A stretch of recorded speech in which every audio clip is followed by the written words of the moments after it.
You are now joining Children of the Watch. That's right. It's the number one podcast in the galaxy for all things Star Wars television. I'm your host, Alex Maxwell, and joining me as always is Mac Lacey. Alex, we are here to talk about the season finale of The Bad Batch, wrapping up season one. It's been a journey. We didn't even know that we were going to cover this show when it was coming out. So I don't know. It's been a long road to get here, but it's cool to kind of tie it all up. So yeah, this was definitely like a marathon, not a sprint in terms of, because there were so many episodes with The Bad Batch than what we're normally used to.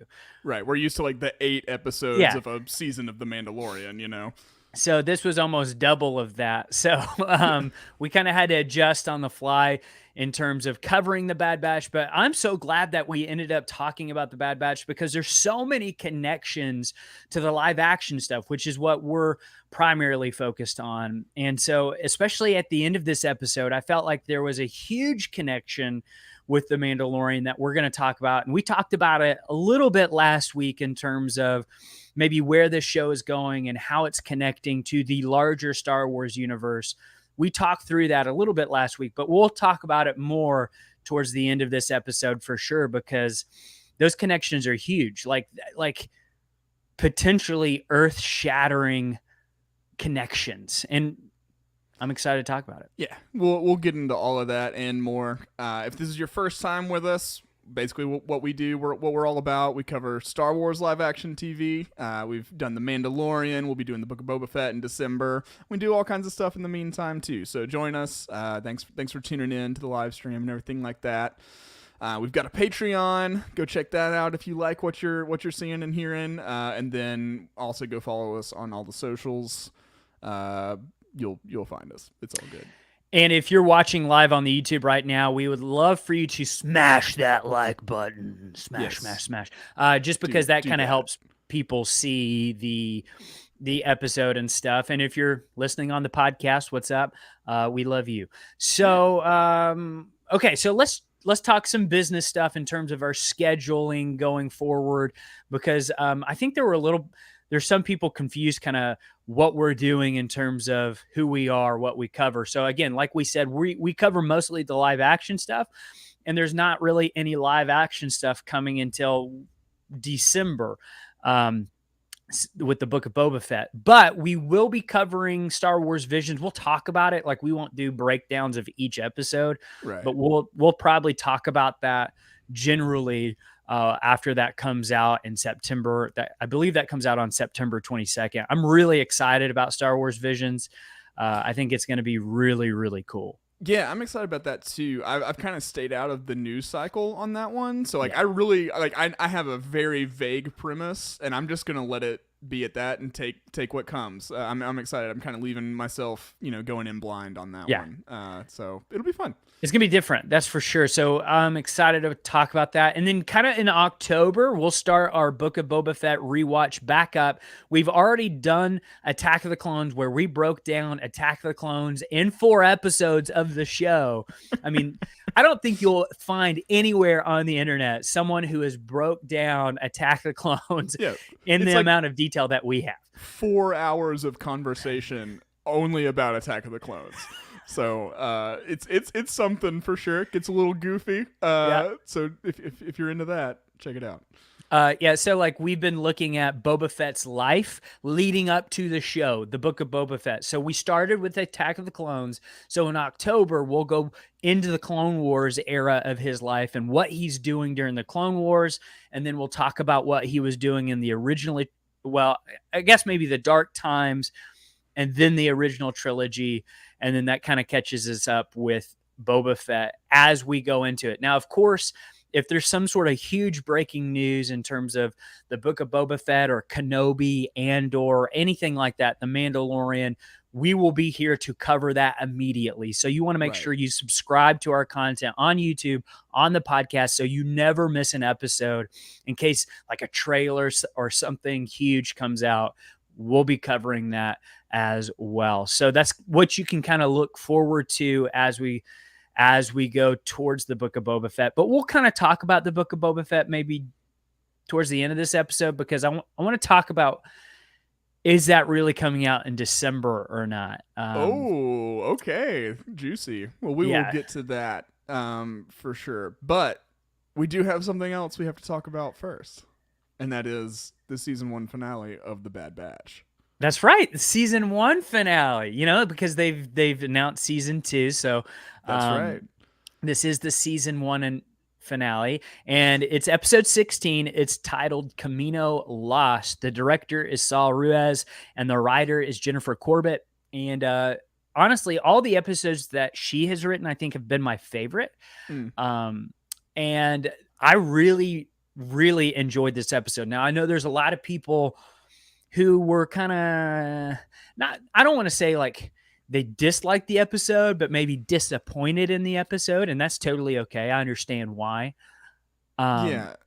I enjoyed it. Yeah, so for me watching, just while I was watching, I was like, where's this going? Like, is this really all it's going to be, you know? But I realized, I was like, I think our expectations for finales of any kind, just because it says season finale doesn't mean it's going to be, you know, some crazy big bombshell plot twist or somebody dying or Yeah. I think we've kind of become conditioned to expect big stuff like that, And that's on them. I mean, because that's what they do every finale. right? I mean, we get Yeah. that's what they do for the Mandalorian. Yeah. Like that's how, and like a lot of the movies have had big twists at the end lately too. So I mean, it's just kind of that's what we've been conditioned to expect, I think, and that's unfair of a show. I don't think Yeah. you can always expect every season to end with this massive thing, because we're halfway done telling the story at this point, Right. So I think when we get some perspective, get some context, after like season 2 comes out, we'll find that this is probably a good segue into the conflicts and everything that will be just kind of covering in season 2. So Absolutely. And like, I think, I was looking at the Discord, our Discord on our Patreon, in the Bad Batch chat. I think they hit the nail on the head. They were talking about in there how probably last week's episode and this week's episode should have been together. That should have been an hour finale, because you lost some of the tension that you felt last week going into this week because you had time. Right. So like if those two things are smushed together, this would have felt like a huge finale, like people were kind of expecting. And so I think if you push those two things together, it would have made for a more satisfying episode for people. So I agree too. I definitely feel that way. We also don't know the narrative work they had to do in this season for future things coming, so again, it's going to be kind of one of those perspective things. But yeah, I'm seeing even in the comments on the stream, people are kind of saying, like Alex is saying, last 2 episodes should have been 1, and I agree with that. It felt like we started off the episode with a lot of just action, and it was like kind of dark. So this episode didn't pull me in right away. I was almost having the like Game of Thrones season 8 syndrome, where I like couldn't really see what was happening. It was like the Battle of Winterfell for sure. Like I couldn't see anything. Like right. I was like, do I need to adjust my TV settings on this? I was feeling the same thing. I was like, oh, the bit depth on my TV must be off or something, Yeah, so I feel like in a show that has, up until this point, every single episode has blown me away with how gorgeous everything is and how just beautiful the show is to look at, the animation and everything. It took a while to pull me in, because I was like, I honestly, like, I couldn't tell you the sequence of events that happens in the first like 3 or 4 minutes of this episode. It's not until the big giant sea turtle starts chewing on the tube that I'm like, oh, it's not, there's nothing wrong with my TV. It was just so dark. I couldn't see it. So that was, I don't know. Like, I guess it emphasizes just how well like the lighting crew on this show does, because like when those lights turned on, I was like, oh yeah, this is the Bad Batch. Yes. Yeah. this looks good now. The show is gorgeous. I forgot for a few minutes. Yeah. So we start off basically where we left off in the last episode, and Rampart is watching as they're just absolutely decimating Kamino. and you get a clone trooper walking up to him, and he reports that Kamino has been destroyed. And I love that, like, the clone trooper, you can kind of hear the sadness in his voice when he tells Rampart that, like, even though he's following orders, he's doing what he's supposed to be doing. He's hurting on the inside. You can tell. That's his home. There might be like a single tear behind that helmet. You know what I'm saying? Yeah. Yeah. That's his home, and it's just disappearing right before his eyes. So yeah, I'm sure he's upset about that. I would be upset about that too. You know, if you're standing on a ship, let's destroy your childhood home. Like, all right. Dang. If we have to. Okay. Yeah. So yeah, like that's basically, like you said, the first 4 minutes, I'm not really sure what's going on, except that they're running through explosions in the Things dark, are exploding and falling. Falling, Generally, sinking is happening. yeah, very Titanic vibes. Yep. As the whole city is sinking. I did like the sequence where Omega, I think it's is it AZ or Easy? AZ and Crosshair get separated into a room, and the water's filling up. That was tense. I like that. Yes, it was very tense. I mean, the stakes were there and everything, and I like that we get to see, like, Omega's enhanced ability really is empathy at this point, I think, just from what we've seen so far. I mean, she's always the first person to see, like, kind of put herself in somebody else's shoes. So she's immediately, like, there's not even a question. She's going to help Crosshair, you know? Yeah. It's just kind of it's a reflex. Like, even though they're adversaries sort of in this moment, you know, there's not a question. She's going to do whatever she can do to help him, you know? Right. And I really liked, you know, like, it was, Wrecker was struggling to get that door open. Yeah, which we really haven't seen him physically struggle much ever.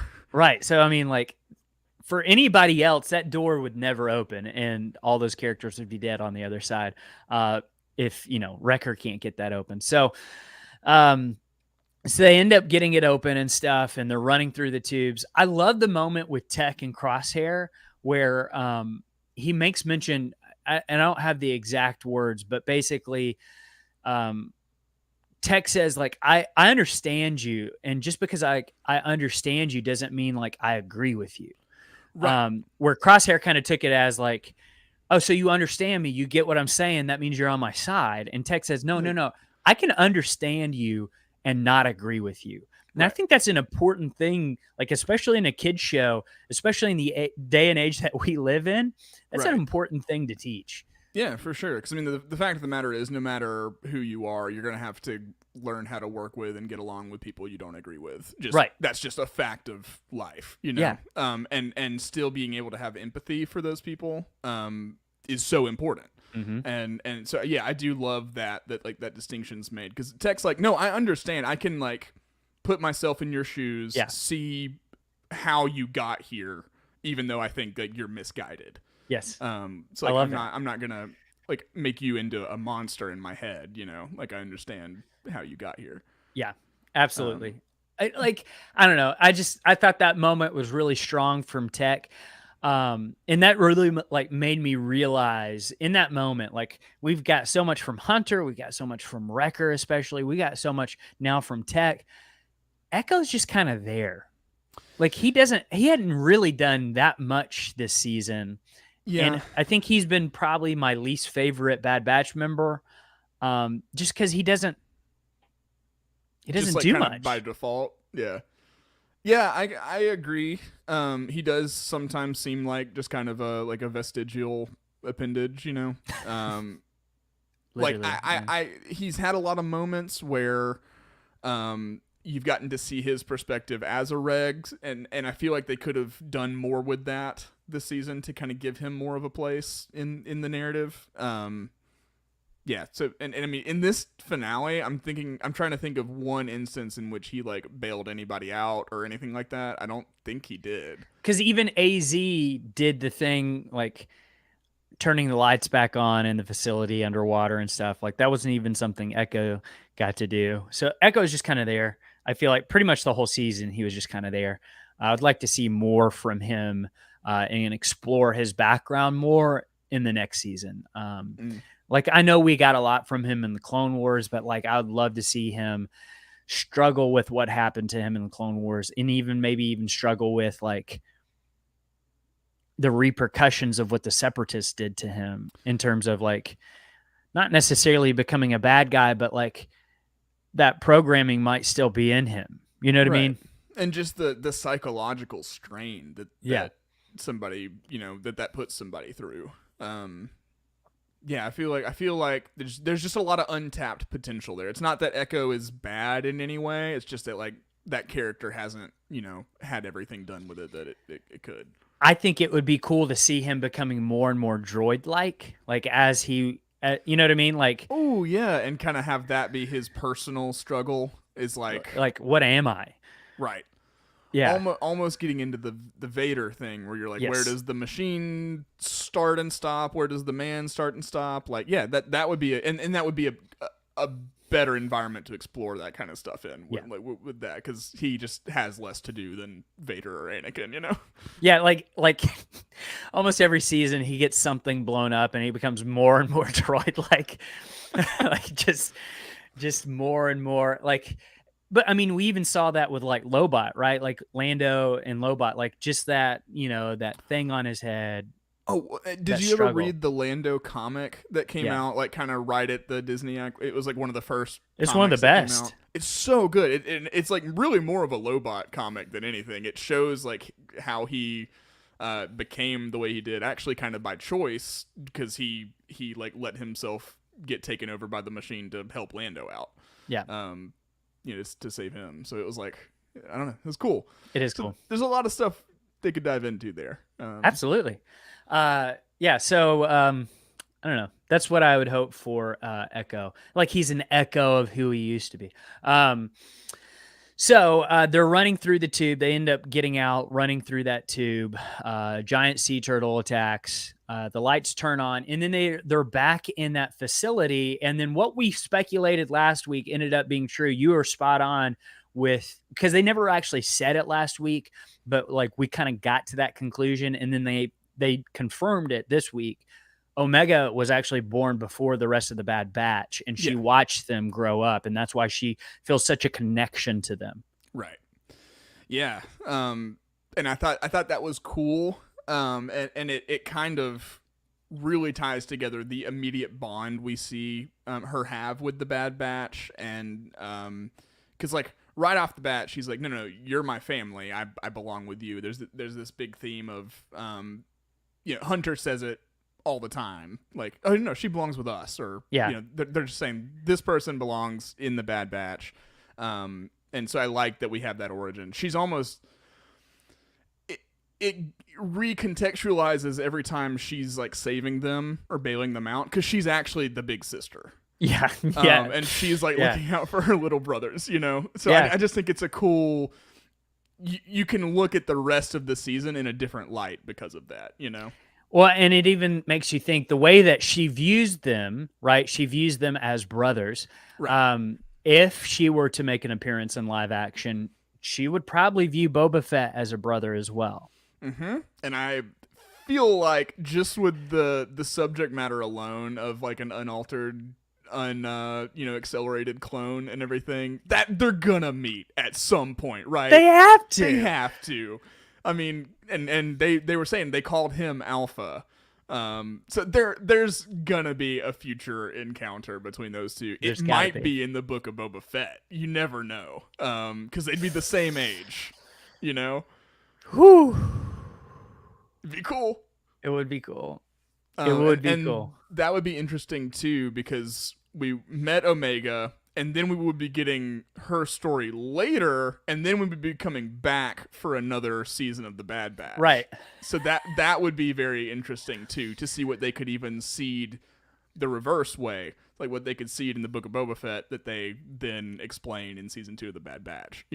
Well, even the dynamic with Fennec Shan, like if we don't get Omega in the Book of Boba Fett, which I mean is totally possible, I expect at least maybe some sort of reference to her. Yeah. There's got to be almost. Like I feel like they're setting this up, and especially, we'll talk about this at the end. We talked about it last week, but they're clearly making overt connections to the Mandalorian era. right? Yes. Like, so it's like they want you to make those connections. So why it's not, I don't feel like it's irresponsible to speculate that there would be some sort of connection there because they're telling us there's a connection there, Yeah. So I Yeah. don't know. It's pretty cool. I think the biggest thing that I was hoping from this finale was we would get more answers about Omega. Yeah. And we didn't really get that. So if there's anything that I feel like I am disappointed in from this finale, it's like I wanted to know more about Omega, and we didn't really get that. Yeah, or just something to to me, the best finales of anything is something that answers questions you have had, but then gives you new questions as well. Yes. And I feel like that didn't happen in Right. this episode, which is that's my only kind of disappointment in it as well. Yeah. Just because I'm like, okay, at this point, I still have the old questions and like haven't been presented with any new information really, because we had kind of already. And I think that is due to the 2-part nature of the finale. Yeah. True. So anyways, they come up with a plan to escape the facility by basically getting into their original cloning tubes. And it kind of made it seem like I mean, this is kind of interesting, I guess. Made it seem like they were born and then transported there and then experimented on in those tubes to be changed. yeah, that's kind of how it seemed to me, or Okay. they were grown in there the whole time. I don't know, but yeah, it does seem like that's kind of their birthplace, their origin point, and then the fact that those same tubes kind of saved them again and gave them rebirth to the surface. It's a cool, nice little poetic circle there. Yeah, I caught that too. It did feel like a rebirth thing almost of like, hey, this is where you're born. This is where you're going to be reborn. Right. So they basically hatch a plan to get inside those. AZ is going to launch them out towards the surface and kind of guide them through the debris. And that scene was good. I love that scene of them shooting through the water. And then, of course, Omega's kind of gets trapped underneath the debris. And I love, like, I think this whole sequence, really this whole episode, would have been impacted more if AZ was on every mission with the Bad Batch throughout the season. Yeah, and like maybe they could make him kind of that like kind of the despised droid character, almost like a C-3PO, where he's just annoying, he's an annoyance, but then he gets to this point and they're all relying on him. Right. And I think that works with kind of the central message of the Bad Batch, right? It's these characters who otherwise are seemingly deficient or irregular in some other ways, but then are there for each other. And so I like that AZ got to join that theme. Yeah. I don't know. I just feel like it would have been more impactful had AZ always been there, because like I was feeling things when like he was pushing the tube up and like his head was going back almost as if like a person taking in water into their lungs. That's what it looked like. Yeah. So it's like I was feeling things for AZ, even though like he had hardly been in the season. How much more impactful would that have been had he always been in the season? Right. So I don't know. I thought that was cool. And then of course, like when Omega gets out of the tube to go down and rescue AZ, it would have been like even bigger too, because it's like in the moment I was like, Omega, like, what are you doing? Like, it's, you don't have that big of a connection. At least in my mind, she doesn't, but she does because she grew up with AZ. Right. I mean, but like we hadn't like seen her that. only playmate, as a child.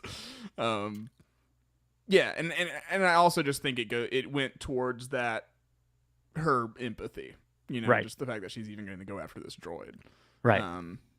Yes. Yeah. And then Crosshair's the one who ultimately pulls both of them out. That was a good bait and switch there. Like when he gets the rifle out and he's pointing it, I was like, uh-oh. Right. And then he saves them.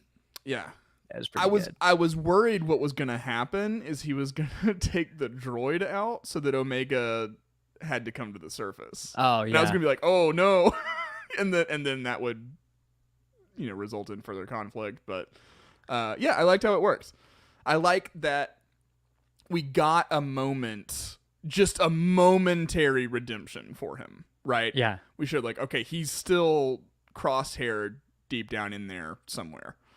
And then he ultimately, like, that didn't change his course of action, Right. So I like that. I like that we got reminded that he is deep down part of the Bad Batch. And we didn't get any confirmation on whether he really has a chip or not, I think you're right. I think he still does because he kept touching his head like Wrecker did. Yeah. You know what I mean? And so I think he still has an inhibitor chip, but they told him that he doesn't. I think that too, so that they got more buy-in from him, right? They've almost gaslit him into being an Imperial believer, Yeah. Although I think it would be more interesting if he didn't have the chip and he's just making these choices. Because it feels like there's more, I don't know, there's more weight to that, especially if he returns to the Bad Batch and helps them and stuff. It does lend itself more to like, okay, he's making these choices on his own. Right. I did like when he like turned around after saving Omega and AZ. Every Bad Batch member had their gun trained on him. Like, yes. Yep. And it was both awesome and also kind of heartbreaking because like I feel like Crosshair was like, oh yeah, I'm the bad guy here. You know what I mean? And so like once he throws the rifle at Wrecker and he catches it, I thought that was really cool. And then of course we go back to the secret landing platform, and I think this is the first time we've ever seen the sun out on Kamino. I think so. It's been raining the whole time. I wonder if like the turbo lasers made some kind of atmospheric disruption that like let the sun shine through for the first time in a while. I don't know, but it was a different look for sure. Yeah. I think, and again, like I love this scene. I know other people felt like, maybe, okay, so they're right back to where they started at the beginning. And I think that's true physically, but maybe not like emotionally, spiritually. Like they're all different now because of what they've been through season 1. Like they're in the same physical place, yes, that they were, but they're different people now.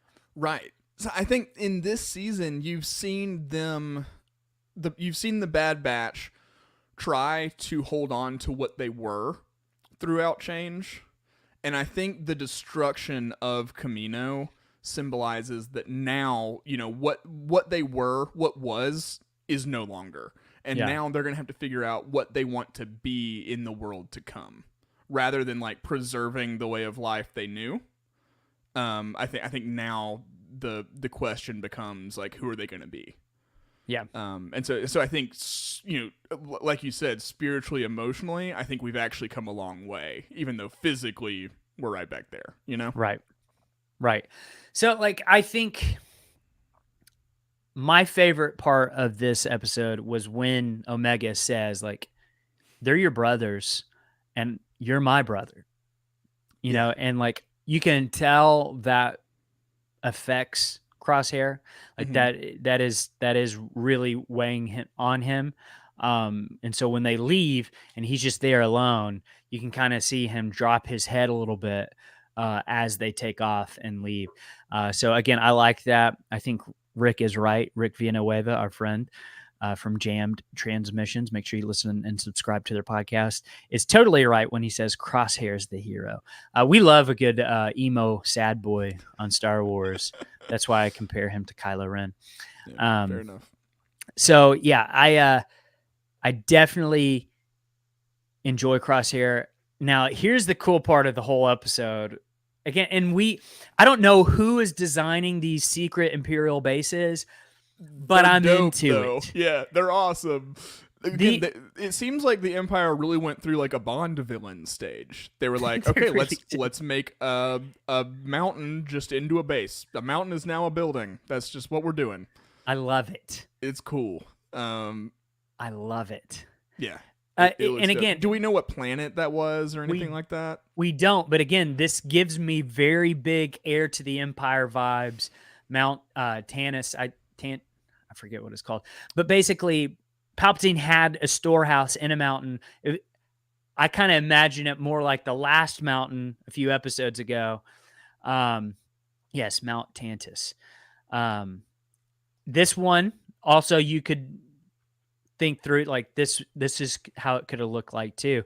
They're really big into mountains during this time period of the Empire. Yeah, so I mean it is we are the curators of what's in season during Star Wars. Cloning is very in right now. It used to be crevasses. But crevasses have really they're out. They're out. Crevasses out. That was a Mando season 2 thing. Right. Now it's cloning. Yep. Number 1, cloning. Mountains. Yep. Yeah, Guinness Lumberjack, I think, he says took it down, but mountains are so hot right now, and I would agree. That's absolutely the case. Mountains are so hot right now. So, okay, they get to this place that we don't know yet, but a very Mount Tantis vibe to it from Heir to the Empire, which is the Legends thing, connected to Thrawn, like we speculated all last episode. Like everything everybody's kind of talking about this week, it's like, hey, if you listened last week, we pretty much talked about all that, including Dr. Pershing.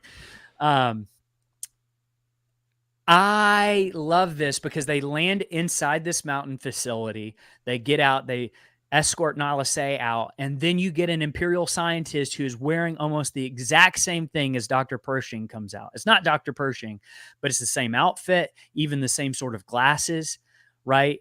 Yeah. She comes out and says, basically, like, welcome to our facility. We're going to take over from here on out. So what do you think this means in terms of the connections to the Mandalorian, the Book of Boba Fett, Ahsoka, all those things? It means a lot. There's obviously something that they're building to, right? And I mean, I think of Thrawn. From, we know he's kind of being teased as the big bad, coming back from the unknown regions. There's obviously something he's doing with cloning. We know that, that makes sense given his Legends kind of MO, obviously through the Mandalorian here, we're building to something.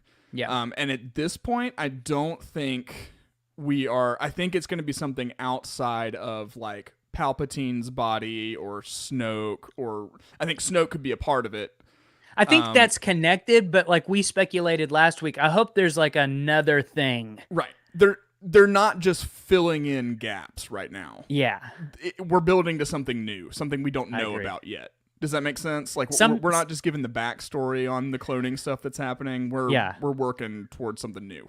Something that I think happens in the Mandalorian era that we don't know about yet. Of course, like by the time Rise of Skywalker happened, it's happened already. And like they could have taken whatever happened there and applied it to Palpatine for sure. But I think there's something else that has happened in the Mandalorian era that's connected to Dr. Pershing, Grogu, Thrawn. Okay. Yeah. Like we talked about last week, Thrawn in the EU was cloning Jedi and he was making them dark Jedi. That's before we knew Sith, right? Like that's before we kind of had Sith. They called them dark Jedi back then. But I think it really has something to do with Thrawn and his plan for entering the galaxy. I think Thrawn is almost like a lightning rod in the Mandalorian era, where it's like he's going in and he's going to act as if like he's the Empire now. And I think that would draw away things from the First Order, or maybe there's connection there. I don't know.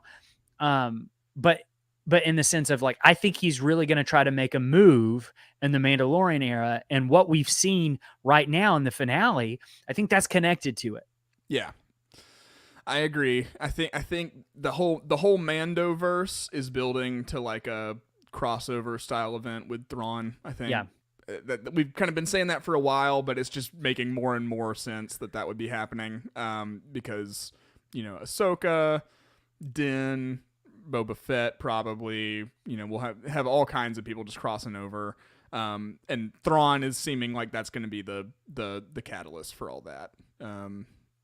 Yeah, so they're for sure building to that. That's coming. It has to be. And again, I think it's bigger than just Palpatine and Snoke. Yes. I there's got to be some sort of force threat for them to fight, I think, in that big crossover, right? So you have Ahsoka, potentially Luke as well, doing something, fighting maybe a clone to Luke, which we saw in the EU. Luke. Yeah, just with the O's, right? Yeah. Yeah. I think that it would be really cool for them to have the big cataclysmic event, and then when the heroes, eventually prevail, you could do a tie-in to where like Palpatine is coming in and picking up the scraps of the cloning stuff from that, and then you could tease his return that way and use that to fill in some gaps to flesh out that narrative while also getting something new, So like I'm almost thinking like a post-credits scene after the big Thrawn battle, you get somebody finding someone taking it, and then we see them fly to Exegol. Right. We see that facility that we saw at the beginning of Rise of Skywalker. And like the fleet being built. Yeah. Like it's Snoke being created, whatever. Yeah. Yeah. Yeah. So that could help, I think, flesh some things out. I think so too. So I don't know. I would love to see Thrawn cloning Jedi. Maybe it has something to do with Ezra. Maybe he decided like, hey, these Force users, I could use them on my side. I've seen them in action. I need some Force users for sure. So, and like all the Inquisitors are kind of done away with. So like you need to, replace that function. Yeah. I don't know. It's cool. I'm excited to see how this is going to connect because definitely I think Dr. Pershing is of those same scientist lineage that we saw at the end of this episode of The Bad Batch. And again, they're making these connections on purpose. So we do speculate towards this sort of stuff. Like they don't just, it's just so pointed that what they're doing right now. It's so like heavy handed that they're like, hey, by the way, cloning, cloning is so hot right now. It's so in. Cloning is so in. It is like multiverse is so in for Marvel. Cloning is so in for Star Wars right now. It's all about the clones. And so I don't know. I'm excited to see where this goes. Let's talk real quick. Okay. What was your favorite episode of The Bad Batch this season? Just like off the top of your head, what's something that really stood out to you this season? Man, I'm telling you, that first, like, basically opening movie, it was like, an hour 20, something like that. That thing just blew me away. Yeah. Everything I know it was longer form, so it's almost cheating, but just what they did with Order 66, tying all that together, showing the interpersonal drama between the Bad Batch and Crosshair kind of splitting up, and just all that was so well done, and it was such a surprise to me because I just didn't know what to expect with this show. So I think I'm just gonna go with that first episode, really. Yeah, I think I'm gonna like that, and the episode after it, Cut and Run, where they're talking about the chain codes. I think that's when it's like I realized, oh, they're not like just making an animated show to make an animated show. Like this is truly they're trying to connect things. They're trying to build off of each other, and I love that. I think that sort of thing really draws people in. Hopefully, it drew people who normally wouldn't watch Star Wars animation into this show, and I hope they enjoyed it. Other highlights include, Cad Bane and Fennec Shan showing up. I thought that was really, really awesome. Yeah, I know fantastic. Rick probably thought the Cad Bane thing was like his favorite thing. Of course, Hera, that whole episode, that little mini Rebels origin story. Yeah, I thought that was cool. So, yeah, I mean, it was a good season for sure. It was a great season. It it felt like um it was just like a surprise that I didn't know I was gonna get. You know, it was like an unexpected present. Yeah, yes. It's like, oh, like I didn't ask for this on Christmas, but this But is my like, I'm favorite very gift. glad it's Yeah. here. Yeah. Right. This is not the one. This was not on my list anywhere. But this is maybe my favorite present from this Yeah. Christmas. Yeah. Honestly, and I know there's gonna be several people who disagree with me about this, but like when you think about it, when you think of season 1 of Clone Wars, you think of season 1 of Rebels, and you think of season 1 of Resistance. There's an argument to be made that this is the strongest first season of an animated show that there is. Oh, Now, I think that's pretty. I think they take that prize pretty solidly. I think Rebels maybe had higher highs, but it had lower lows in season 1, if that makes sense. Yes. Like absolutely. this first season was the most consistent, I think. I think so. I think so too. You know, they had to do some kind of narrative heavy lifting in the middle. Yeah. A little bit. You know, there was some things that got a little slower. But like, I never watched any of these episodes and was like, oh, nothing consequential happened, or I'm not gonna remember this for the future, or Right. There's always something in every episode. Yeah. So I think that's a pretty good achievement for the Bad Batch. Yeah. So what do you think where do you think we go from here with season 2 of the Bad Batch? Because, now we've got, like, in terms of what the Bad Batch are going to be doing, I assume they're going to still be doing jobs, and you still got Crosshair and the Empire. So, like, where do we go from here? I think, so we've been talking since, like, very early in the season, the Kaminoan contingency. Yeah. Whatever that is. So, like, their kind of backup plan now that the Empire has made their moves on them. It's really down to Nala Se. I think what's going to happen is Nala Se is going to be getting in touch with the Bad Batch. And they're going to work together to stop what the Empire's doing. Interesting. So I think Nala Se is almost going to become like fulcrum for next season, if that makes sense. She's going to be kind of like giving the intel, the marching orders, so to speak, and then the Bad Batch will be working, under those orders to whatever the plot is to stop it. Yeah, that's kind of where I see it going. And then that could, end up that Nala Se is using them for her own means to do something with their contingency plan, or their contingency plan could be something just involving Omega, and then that all works out. I don't know, but I think that's where we're going. Is we'll be kind of touching in with Nala Se, and seeing what she's doing. I don't know. I agree. Like, it's just kind of hard to, like, it was hard for me to predict what's going to happen in the finale. It's kind of hard for me to predict what would happen in season 2. Bad Batch 2, Electric Boogaloo. I like it. Thank you, Guinness Lumberjack. I don't know. So yeah, I don't know what's gonna happen. But like, I hope it's awesome. Like, I never thought we would get the, ooh, that's good. Yeah, so actually watching this episode, I was thinking of Galen Erso. I was like, oh, she's in the same boat.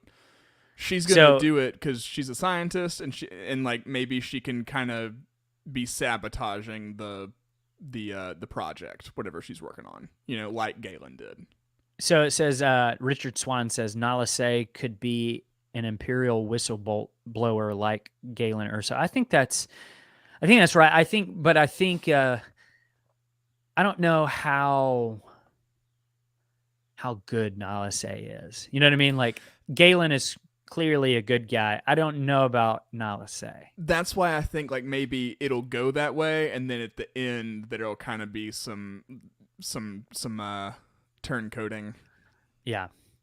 I think what Rick said earlier about Purge Troopers and Vader comic were part of the last batch of clones, and they responded to hearing Execute Order 66. I think that has something to do with Nala Se's contingency plan. But we'll see. I think that would be cool to see them start to set that sort of stuff up. That Purge Troopers are the ones that you fight in Jedi Fallen Order, which take place a little bit after the Bad Batch. So it'd be cool to see that kind of being set up and stuff. So that was another highlight. Braca, just seeing Braca from a video game and then on a show. That was really, really cool. Yeah. So, all right. So we did say we would talk about this because, going forward, this is the final Bad Batch episode of the season. So where do we go from here in terms of episodes? And we talked about that at the beginning, but in terms of when we're really going to start kicking things into gear is when the Book of Boba Fett comes out. And when they start promoting that, whenever they choose to start doing that, hopefully, because we talked about this a little bit last week too, it seems like Lucasfilm only likes to promote one thing at a time instead of several things. So I'm guessing after Visions. Yeah, that's kind of what I'm thinking. Just the way that they've been doing everything, it's been very like, okay, this is now the Bad Batch time. This is now Visions time. This was the Mandalorian time, and then this was Rise of Skywalker time. It's kind of I don't know. I hope we start seeing like a trailer, because if you think back to seasons past on the Mandalorian, we got a trailer in September for the Mandalorian when it was coming out in November. So that would lead us to believe, if we're doing the math the same, October would be kind of the first trailer for the Book of Boba Fett, if it stays at December in terms of the show coming out in December. I have no reason to believe that it won't come out in December, except for the fact that Hawkeye is coming out in November, towards the end of November. It's coming out like the day before Thanksgiving, and Hawkeye is going to be more than 4 episodes. So that means at some point, if the Book of Boba Fett stays in December, there's going to be overlap there. Yeah. I don't like that. I know that we're probably going to have to eventually get there. And I know like it kind of happened with Loki and the Bad Batch this year, but the Bad Batch is animated, and it's just a fact that not as many people watch animated content. That is just... I think it's more just like the people who were going to watch the Bad Batch were going to watch the Bad Batch, no matter what. And that's not necessarily true for the general audience. And that might be a little different there would be more people who would tune into a live action show. It's just kind of the fact of the matter. So it'll be interesting. Yeah, the audience split thing will be interesting to see how it plays out. I'm not too worried about it.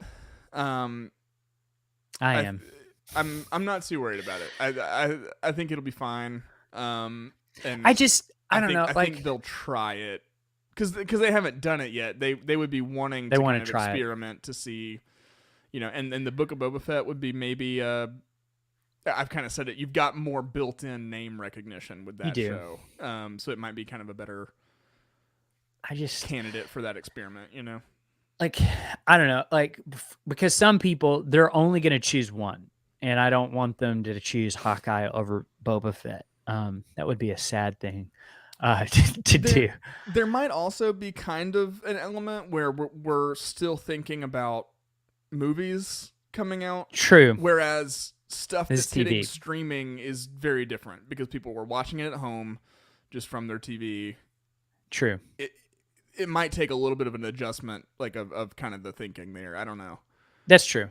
I don't know. So like, I don't think they'd push back the Book of Boba Fett. That's not what I'm suggesting at all. If anything, I think it'd be cool if it premiered earlier than we expected. If anything, I think that's what would happen. Yeah, It'd be like, oh, surprise. Late October, early November, and then Hawkeye. That would be cool. Because then it would still match like when The Mandalorian usually comes out. Bless you. Thanks. I was like struggling to get my mic muted before that. I was like, I felt it coming on. So it would be cool to still like be consistent with that time frame in terms of when a show comes out. I would really like that, but whatever. Yeah. It seems like December is when it's going to come out. I guess they would both come out on Wednesday, which is crazy. Yeah. I mean, the moral of the story, they can do whatever they want. Yeah. So just because they've said like everything's coming out on Wednesday now, doesn't even mean that everything is going to come out on Wednesday now. You know. Right. So we'll see how it shapes up. We'll see. But- And of course, if we get any news on that, we'll talk about it on the show, and we'll do a special episode, things like that. course. But Of course. refer back to the beginning where we said like what our schedule will be, because there's some people confused in our reviews on the podcast, like, why aren't you putting out an episode every week? Well, like we're in the off season. Yeah. Like there's no Like, live this action isn't our, shows. We can't support ourselves by putting out an episode every week. So. Yeah. We do have other jobs. We're not just podcasting like all the time. Although that would be cool. And you can make sure that we do that by going to support us on patreon.com/The Mandalorian Watch. Just $2 for extra bonus episodes where we have all sorts of commentary episodes on The Mandalorian. That means you can watch along with us and like play it at the same time you're watching, and it's like we're all watching it together. We also have some book review stuff of The High Republic with Rick Villanueva. Great content with Rick, and some other fun surprises like an audio drama that we've produced before. So that was fun too. And you never know, like, when something like that could happen again. Interesting. We have ideas and we talk a little bit. We do talk. So that's interesting.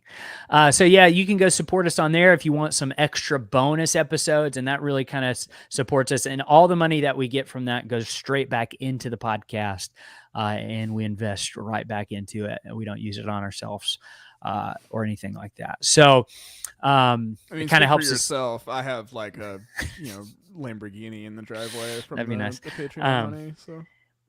Right now we're not ad based, and the more people we can get on Patreon, the more likely it'll stay that way. Yeah, right. So, the better. So, So this has been fun. Again, we never planned on doing the Bad Batch because I'm glad it's we animated, did, but I am glad we did. I know a lot to talk about. A lot. The scheduling was a little wonky at some points, every other week, but yeah, I'm glad we talked about it. Cleared my calendar for the month like I do for when we're planning on being in season.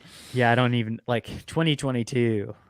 It's going to be it'll be if you want us podcasting every week, that might be the year. For sure.